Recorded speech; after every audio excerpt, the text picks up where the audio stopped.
Hi everyone! Welcome back to our second session, and for today's lesson we are going to talk about Writing Bright 1, Unit 6, Verbs and Sentence Patterns 1 to page 61. As you know already, writing basic sentence, this one we already answered part 1 and part 2. Now for this session, we will continue only this topic, writing basic sentence, continuation to number 3 and 4, or part 3 and part 4.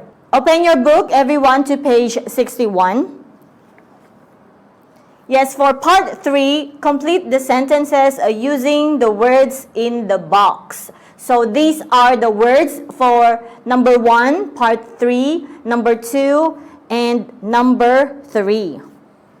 Now for part 4, complete the sentences using like or into.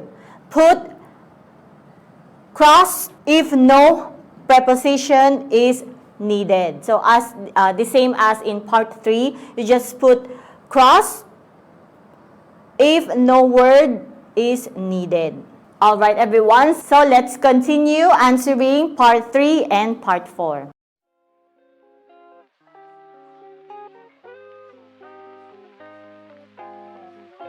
Okay everyone, so for number 1, we have these words in the box, a bike and a toolbox.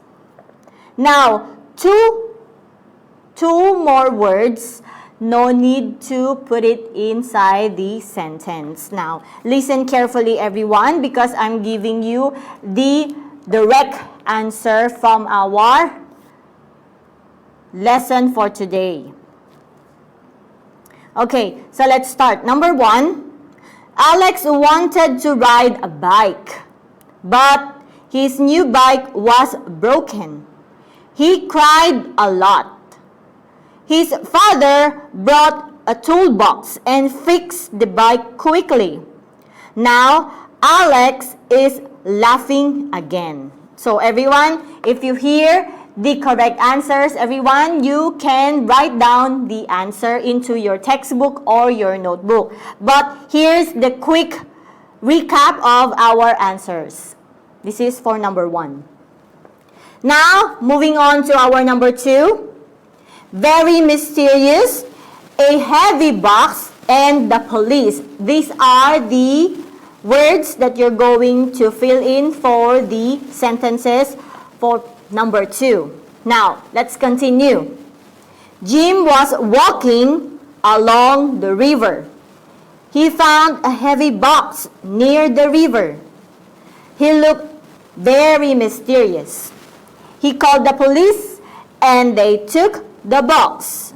So everyone, if you hear the answers again, you can write down your answers directly to your textbook and or your notebook. So everyone, here's the recap one more time for number 2. Okay everyone, let's continue to number 3. We have a beautiful rose garden and many kinds of roses. So these are the choices that you're going to fill in for the missing phrases for these sentences. My grandmother planted many kinds of roses in the garden. The roses grew very quickly.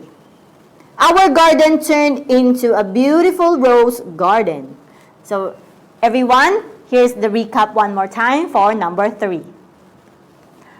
Alright everyone, so this is number 3 or part 3. Now let's continue to part 4. Complete the sentence using like or into. As you can see everyone, we have 2 choices in here, like and into. Also, you can put cross or crossed on the line. Here's the example. We have an example in here. He looks very familiar. He looks like my math teacher. As you can see everyone, in our first sentence, you don't have to put like or into. However, in the following sentence of our example, we put like in here. Now, let's move on to number 1. Listen carefully. Let's start. Learning to ski sounds like a great idea. It sounds exciting. Number 2. I feel lonely. I feel like a stranger. Number 3. It smells like popcorn. It smells good. Number 4. The leaves turned yellow and orange. Number 5. The small town turned into a large city. Number 6. John was very angry. His face turned red. Number 7. My basement turned into a music studio. Number 8. He had a terrible shock. His hair turned white overnight. Number 9. The small tree grew tall.